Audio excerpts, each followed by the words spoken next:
भी खूब हंसे और वो स्त्री भी खूब हंसे। लोग कहने लगे भैया कल तू जंगल तक गई और आज फिर आ गई, और आज तो ये कथा में महात्मा को देख करके हंस भी रही है और महात्मा भी इसको देख करके हंस रहा है, आज तो पक्का लफड़ा है,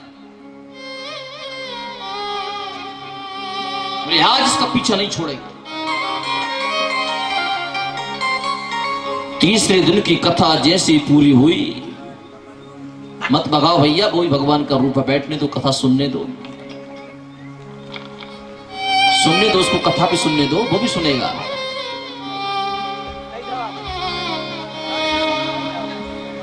सुनने दो उसको, आप बैठ जाओ, आप बैठ जाओ, सुनने दो उसको कथा, हम उसकी कथा भी सुनाएंगे आपको।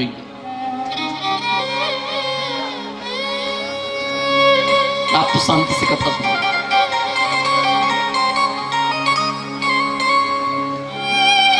तीसरे दिन की कथा जैसे ही पूरी हुई, लोगों ने फुल तैयारी कर ली, वो स्त्री उठ करके जाने लगी, लोगों ने फिर पीछा किया। चलते चलते चलते चलते वही जंगल आ गए। लोग कहने लगे भैया शायद ये जंगल पार करने के बाद ऐसा गांव आता हो, अब रात ज्यादा हो गई, क्या करें? लोगों ने मसाल जला ली। नहीं, मसाल जानते हो? मसाल जला लेनी, उसका उजाला देख करके लोग चलते गए। चलते चलते चलते जंगल निकल गया, बहुत बड़ी नदी आई, उस स्त्री में नदी में प्रवेश किया। जब बीच नदी में जैसी वो स्त्री पहुंची और नदी में समाहित हो गई, लोग कहने लगे भैया आज तो उसने आत्महत्या कर ली हम सब लोगों को देख करके, कल तो वो कथा में आएगी नहीं। लोगों ने 1-2 घंटे बैठ कर इंतजार किया कि अब निकलेगी अब निकलेगी, पर 2 घंटे तक वो स्त्री नदी से बाहर नहीं निकली, पानी में डूब गई। बोले चलो अच्छा हुआ इसने आत्महत्या कर ली, इसके कारण पूरी कथा खराब हो रही थी, अब कल से कथा सुनेंगे। लेकिन जैसे ही चौथे दिन की कथा शुरू होने वाली थी, कोई भी श्रोता नहीं आ पाए, सबसे पहले वही स्त्री आकर के उसी स्थान पर फिर बैठ गई। जिन लोगों ने पीछा किया था वो लोग आए, बोले भैया ये तो स्त्री ये बैठी है, कल तो उसने नदी में डूब करके आत्महत्या कर ली थी, आज ये कैसे आ गई? महात्मा जी ने चौथे दिन की कथा सुनाना आरंभ किया, पर उन लोगों से रहा नहीं गया, क्योंकि जिसके दिल में एक बार पाप बैठ जाए वो हर व्यक्ति को पापी समझ लेता है। उन 8-10 लोगों ने जैसे ही उस स्त्री को पकड़ना चाहा, उसी स्थान से अदृश्य हो। महात्मा ने कहा बस अब मेरी कथा भी यहां पर पूरी हो जाती है।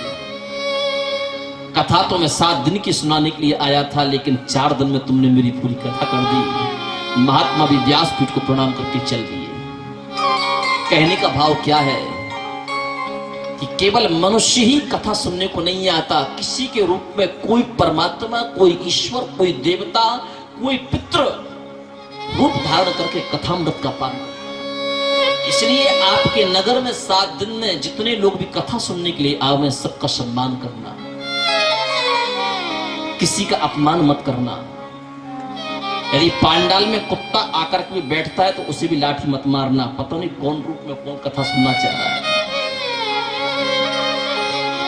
पांडाल में कोई गाय भी आ जाए तो उसको भी लाठी मत मारना, ना जाने वो किस रूप में कथा सुन रही है।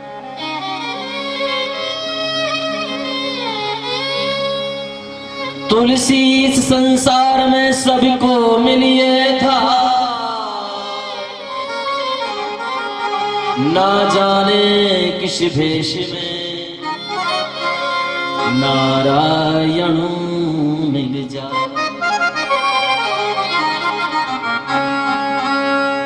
सिया राम मैं सब जग जान,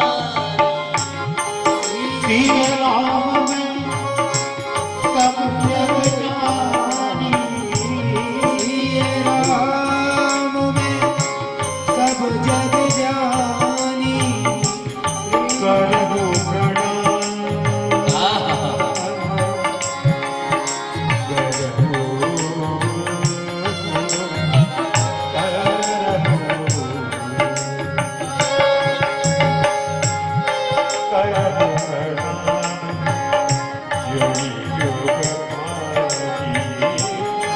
करहु प्रणाम जोर जोर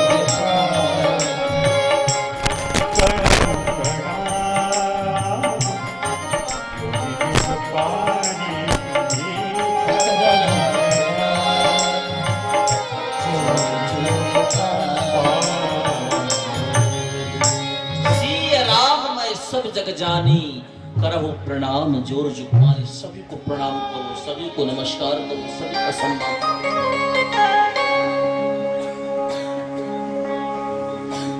तो आकाश मंडल से संपूर्ण देवताओं ने मन में विचार किया कि महात्मा किसको कथा सुना। कथा यही चल रही थी ना, भटके तो नहीं। आकाश मंडल से महात्मा उतर करके आए, सभी देवता उतर करके आए। महात्मा से पूछा, बाबा ये कौन सी कथा है? सुखदेव जी ने कहा, ये कथामृत है। कथामृत ले, अमृत तो एक ही होता है, दूसरा अमृत कहां से आ गया? समुद्र मंथन करके हमने अमृत को निकाला था। देवताओं ने कही ये बात कि समुद्र मंथन करके हमने अमृत निकाला था, लेकिन ये कथामृत कहां से आ गया?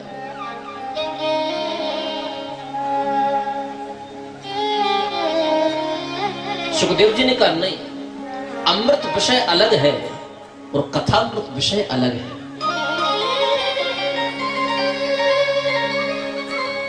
अमृत को पीने से का संपूर्ण सुख भोगने का अधिकारी बन जाता है, लेकिन जैसे जैसे स्वर्ग लोक में सुख भोगने लगता है, उसके पुण्य क्षीण होने लगते हैं। पुण्य क्षीण होते होते एक दिन उसको स्वर्ग से मृत्यु लोक में आकर के पुनः गिरना पड़ता है। लेकिन जो ये कथामृत है ना, ये कथामृत एक बार जो पी ले, पुनरपि जन्मं पुनरपि मरणं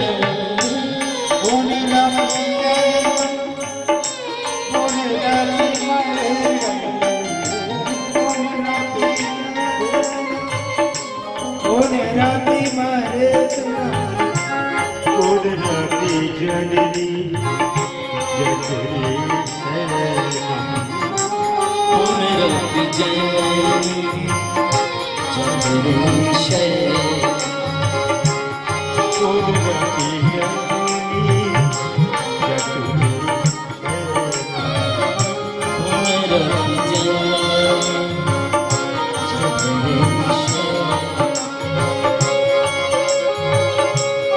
संसार अनुतारे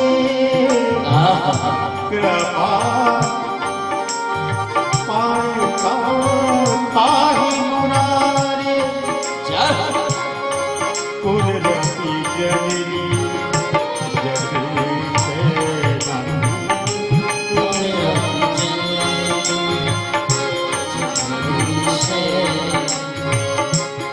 भज गोविंदम भज गोविंदम भज गोविंदम भज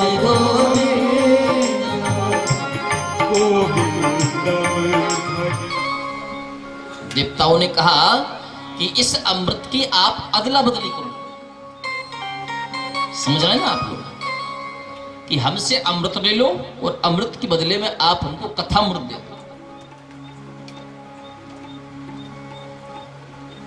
इस बात को सुनकर के भगवान सुखदेव बोल पड़े, अभक्तांस्तांस्य विज्ञाया न ददौ सा कथामृतम्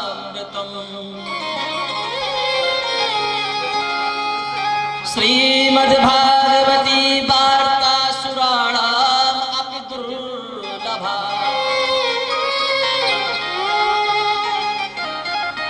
जब सुखदेव जी ने सुना ना कि अमृत के बदले में आप हमको कथामृत दे दो, तो तुरंत सुखदेव जी बोल पड़े, बोले अभक्तांस्तांस्य विज्ञाया न ददौ सा कथामृत। बोलिए भागवत कथा जो है ना, ये भक्तों की कथा है, अभक्तों की कथा नहीं। और जहां पर अभक्त लोग हो उन्हें ये भागवत कथा हम प्रदान नहीं कर सकते। कहने का भाव क्या है? सुखदेव जी ने स्वर्ग के देवताओं को भी इस भागवत के सामने अभक्त समझ लिया। तुम भागवत के अधिकारी नहीं हो, निकल जाओ यहां से। ये भागवत स्वर्ग का विषय नहीं है। स्वर्ग के लोग भक्ति को क्या जाने? ये तो भक्ति का तन्मयता का साधन है।